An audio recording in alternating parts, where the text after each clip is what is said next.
We are in the heart of Harajuku, and that's where street fashion kind of lives in Japan. And it's the perfect place to really extrapolate what it means to be a part of Japanese street culture. But one of the things that we have to understand about Japanese street culture, and then street fashion as an extension of it, is that it's all about lifestyle. I've said this like 1,001 times, but it really does explain exactly what Japanese street culture, street fashion is.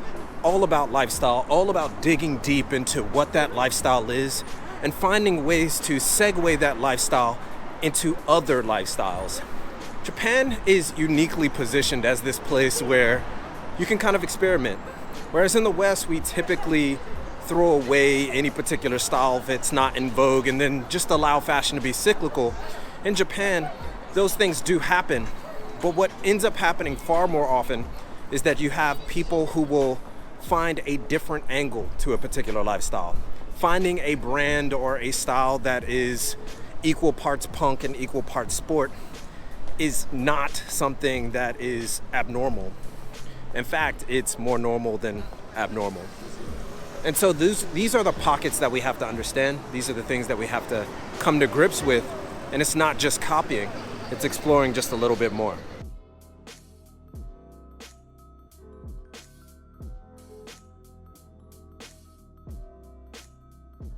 All right, so I ended up linking up with my homeboy Landy right over here. How you doing? Right, and it was imperative for me to actually get somebody else on this video to talk about just the nuances of Japanese street culture.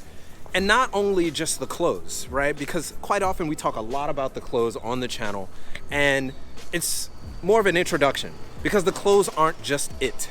It's more about the lifestyle. I keep on hammering that down because it's important to understand that lifestyle is the beating heart of street culture in Japan. No matter what you get into, there is something for you. If you're a basketball player, there's a lifestyle for that. If you're into punk, there's a lifestyle for that. If you're just into fashion generally, there is a lifestyle for that.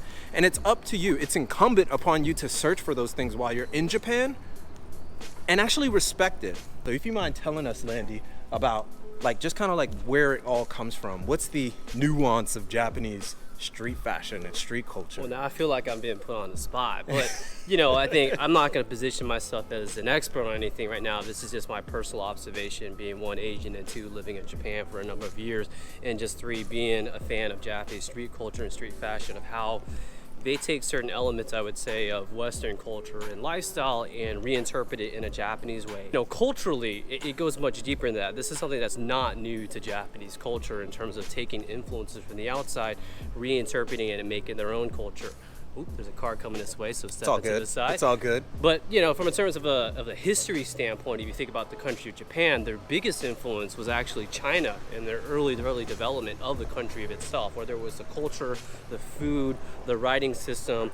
China, as a predominant, massive culture of thousands of years of existing, has had massive influence over the sphere. But since time has passed, Japan has really evolved to try to identify their own, what they call wa, the Japanese spirit, what is their own Japanese identity and what it means to be Japanese. And so they've always taken influences from other places, but taken it and reinterpreted it in certain ways that makes it a lot more Japanese in a sense. So when it comes to street culture and street fashion, there's also deep set cultural values. Japan is a very homogenous society. I think Reggie can tell you that, having living in this country for a very long time, about how everyone is expected to act, feel, do things in a very specific way from a cultural way. And so what Western culture, whether it's music or fashion or lifestyle, it's become a way for youth to express themselves.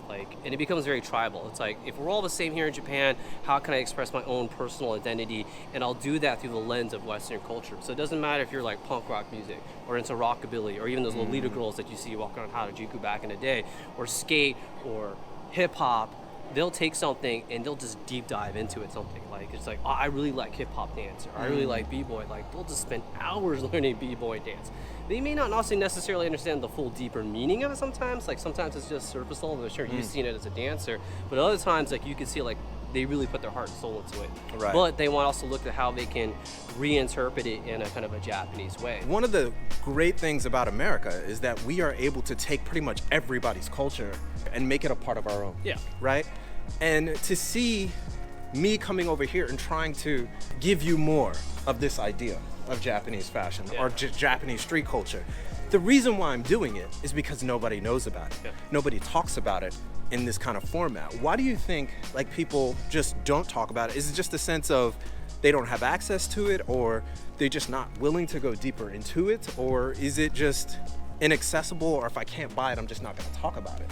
You want Japanese fashion in general? Yeah, just Japanese fashion in general. I think it's one of those things, accessibility is one of the biggest things, and one of the biggest is probably barriers to entry, right? Not everybody has the luxury to go and go to Japan.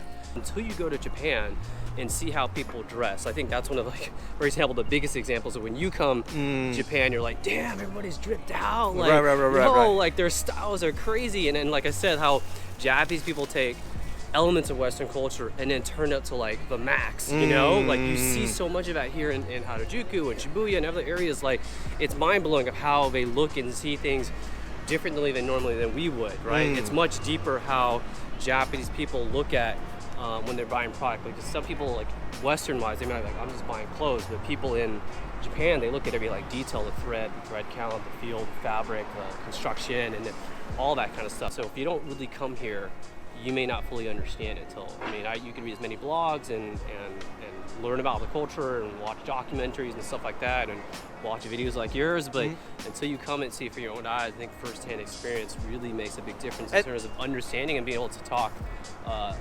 fluently about Japanese culture and lifestyle and whatnot. So you get some guy who's maybe a wealthy guy, goes to the United States, he ends up loving Chicano culture, right? And he brings it back to Japan. Yeah. And see plenty of that too, right? Right. But we look at that kind of like in the West, we would immediately call that appropriation, right? Yeah. Like we immediately call it that. But in Japan, it's not really viewed like that. No, it's not really viewed negatively. I don't think they have the how to put it, like the 100 years of legacy and let's say burden. Right.